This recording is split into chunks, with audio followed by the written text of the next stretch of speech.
บายดีทุกคนมื้อนี้มาพบกับรุ่นบางเบียงอีกแล้วมื้อนี้รุ่นจะพาทุกคนมาเฮ็ดต้มบานกับน้องปูเลยเป็นยังไงไปเบิ่งกันเลยเนาะเพราะว่าเฮาจะเฮ็ดต้มบานมื้ออึเนาะทุกคนเนาะมื้ออึหน่วยนึงเนาะกับน้ำตาลเพิ่มนึงก็จะมีข้าวปุ้นเขียวนะทุกคนเนาะแล้วก็จะเป็นกะทิมะพร้าวเนาะจะเอาไปเป็นซองเนาะเพราะว่า UP มันบ่มีแบบเป็นเป็นผงนะทุกคนครับจะใส่ตัวนี้เนาะ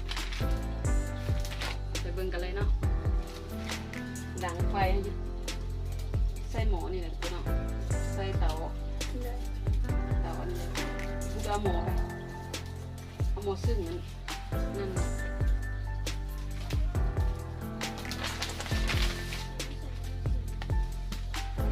ซึ่งตัวนึงนะปูตัวเบิ่งเลยเด้อทำเลยนะ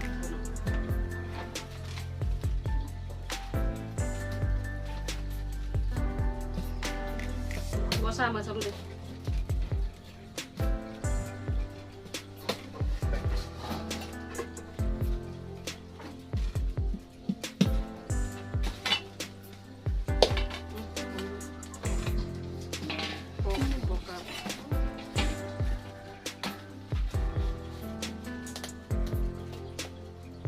เรื่องดีทุกคน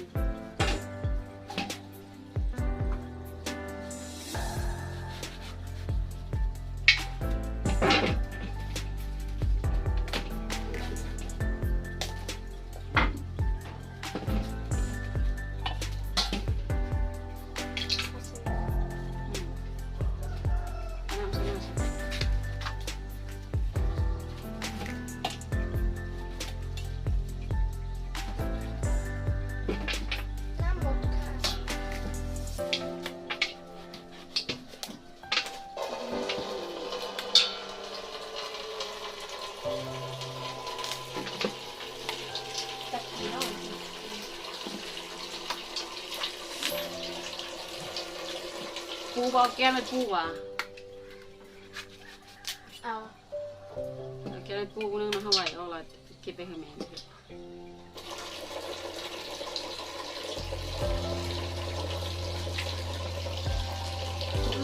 มันก็ปีนี้แหละเนาะมันจะยังไม่ทันเกี่ยวกันเลยทุกคนประมาณนี้ใส่กระดูกหลังไผ่ไหม้กันเลย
นั้นมาเซิร์ฟมาอันนั้นมากันมาสักครู่ไว้เนาะลงทุกคนมาสักครู่เนาะ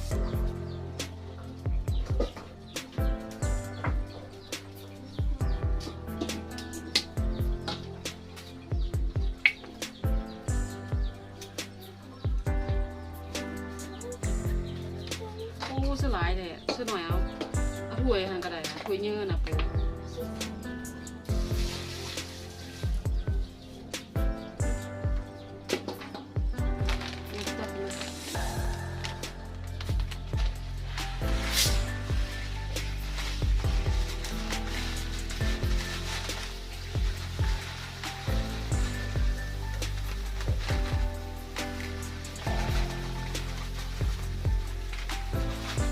มาสักครู่ให้มันเนยให้โอเค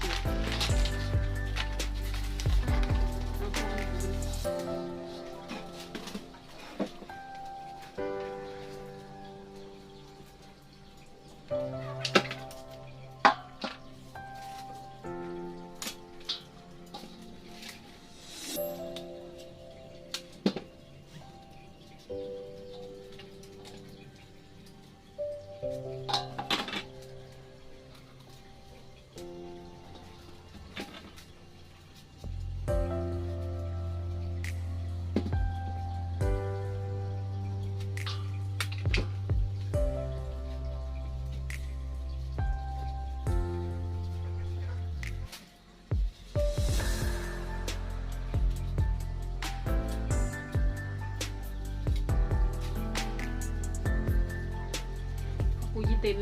นั่นเนี่ยน้ำซิกนั่นไปในแห่งยีเต็นละ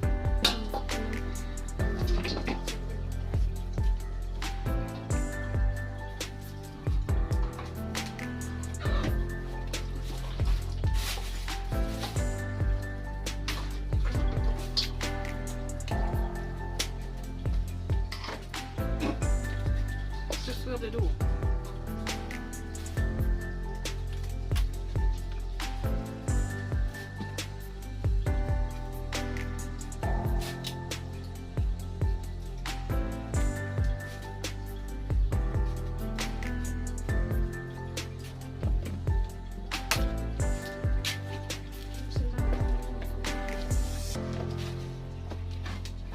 เราจะมาซอยกันเลยเนาะซอยเป็นตอนคนกินเล็กน้อยเองสำเร็จสมองสรุนเนี่ย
จะใส่เกลือน้อยหนึ่งเนาะทุกคน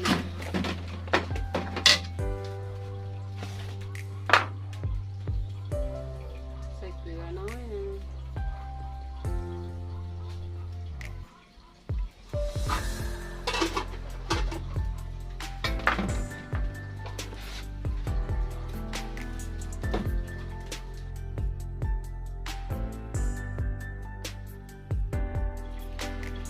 หลังจากซอยเป็นสิ้นแล้วเนาะอันนี้ก็สักครู่เนาะน้ำตาลแล้วก็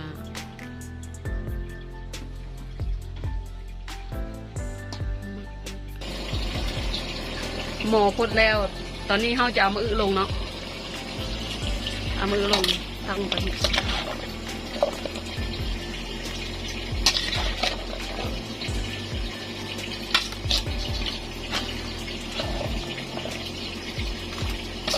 ทอกลงมาวันนี้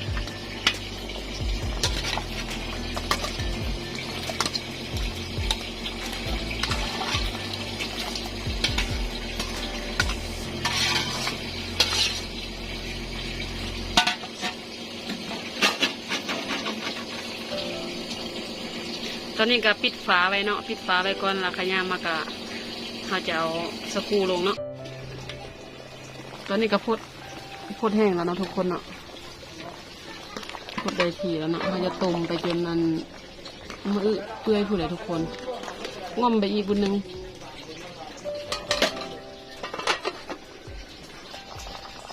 หลังจากนั้นเขาก็จะเอากะทิลงเนาะเพราะว่ากะทิมันก็เนื้อแล้วทุกคนเนาะเขาจะเอากะทิสักกู้เนาะหลงอีกละจะเอาสักกู้ใส่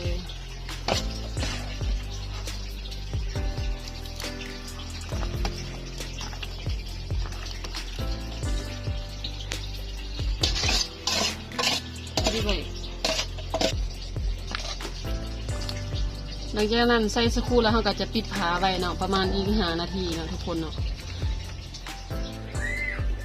หลังจากใส่สักครู่แล้วเขาจะคนอยู่เนาะคนเพราะว่าเพื่อบ่ให้มันติดหมอเนาะทุกคนเนาะมันจะคนอยู่ตลอดถ้าว่าคนแล้วมันจะไหม้หมอแล้วติดหมอเนาะสักครู่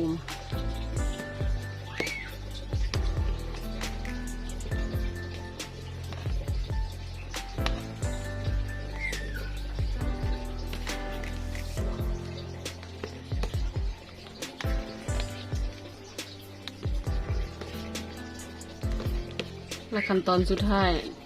ถ้าสุกแล้วเราจึงจะเอากะทิลงเนาะทุกคน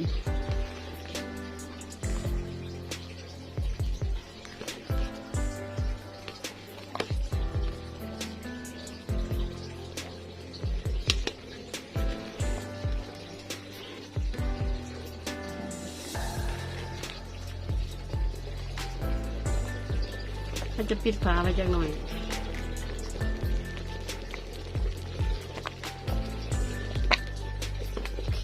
ตอนนี้สักครู่มันก็ยังบ่ทันสุกปานใดนะทุกคนเนาะเพราะมันยังจะเป็นตาเห็นไหมทุกคนจะเป็นตาสีขาวอยู่มันจะบ่ทันสุกคนไปจนกลัวต้มไปจนกว่ามันจะสุกเนาะ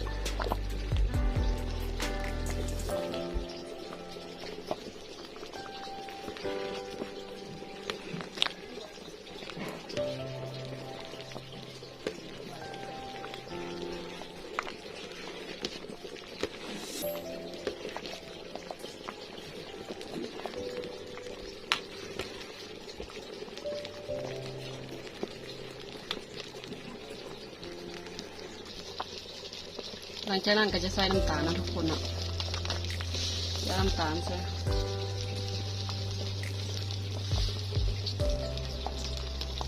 น้ำตาลจะใส่อยู่ประมาณ3 บวงถ้าหวานแล้วค่อยใส่ใหม่นะทุกคนเนาะถ้าใครมากหวานก็ใส่หลายใครไม่มากหวานก็ใส่หน่อยนะทุกคนเนาะใส่พอดีกิน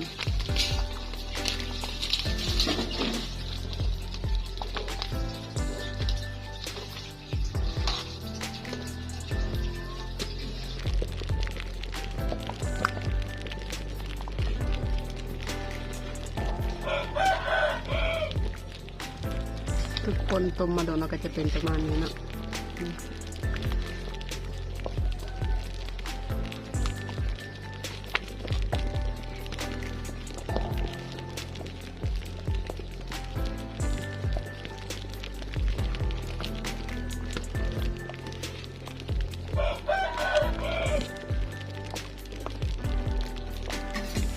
ไก่จะสุกแล้วเนาะซีมังกรบานนี้นะ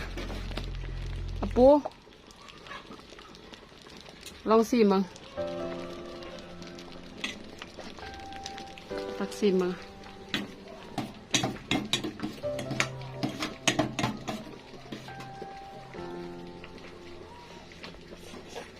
แซ่บบ่ แซ่บ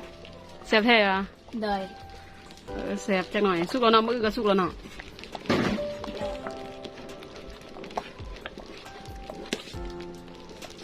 ปูมื้อสุกแล้วแท้ติ แซ่บ กินนะทุกคนเนาะ จะบอกไหมบอกไหม เดี๋ยวจะใส่กะทินะทุกคนเนาะเพราะว่ามื้อก็สุกแล้วสักครู่ก็สุกแล้วนะทุกคนเราจะเอากะทิลงไปก็จะคนมันจะได้มันจะเป็นสีประมาณนี้ทุกคนเนาะ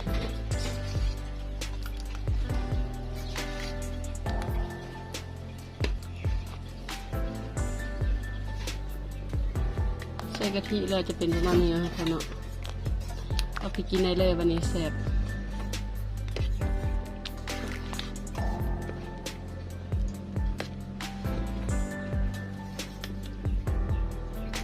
เริ่มชาร์จแอคชั่น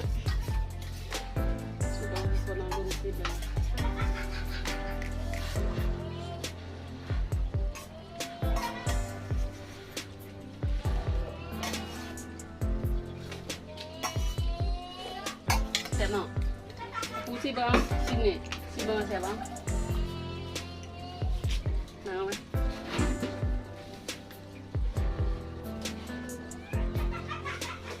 แซ่บเนาะ แซ่บ โอเควันนี้เด็กๆมาวันนี้นะจะมีตัก ช่วยมา นี่ก็สุกแล้วเนาะทุกคนเนาะแล้วก็ตักไปเลยเนาะตักไปให้เด็กๆกิน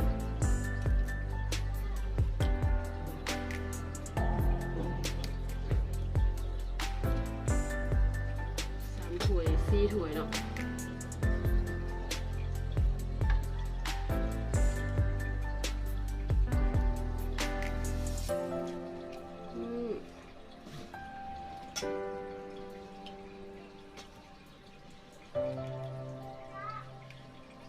คนละ3 บวง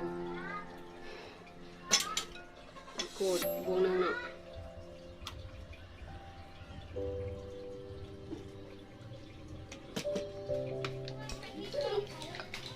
มาได้ไหมตอนนี้ก็แล้วเนาะทุกคนเนาะเอามากินนี่ก็ตา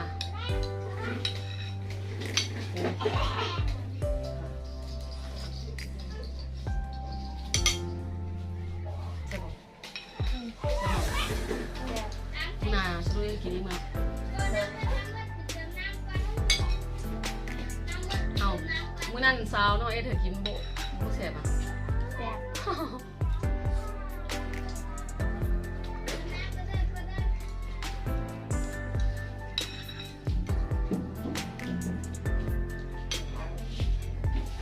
เนี่ยมันมี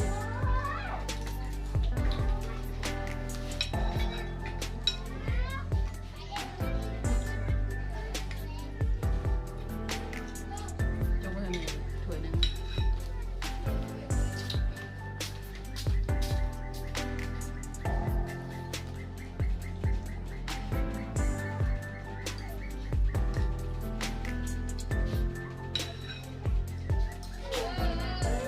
แล้วเด้อทุกคนมาเด้อกินน้ำกันมาเด้อกินตาแซ่บ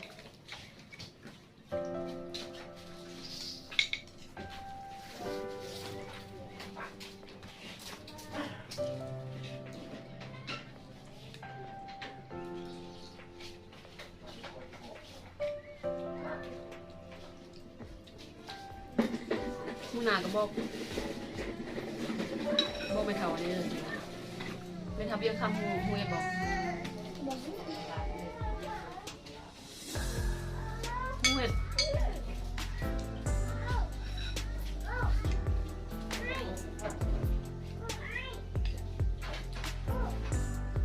แจกปานเสือเลยเนาะมันบอก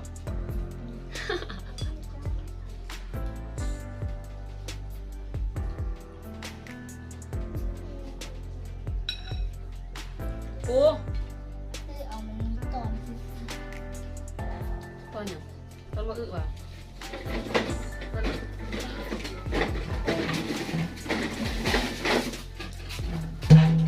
โอ้ไปโก้กินโก้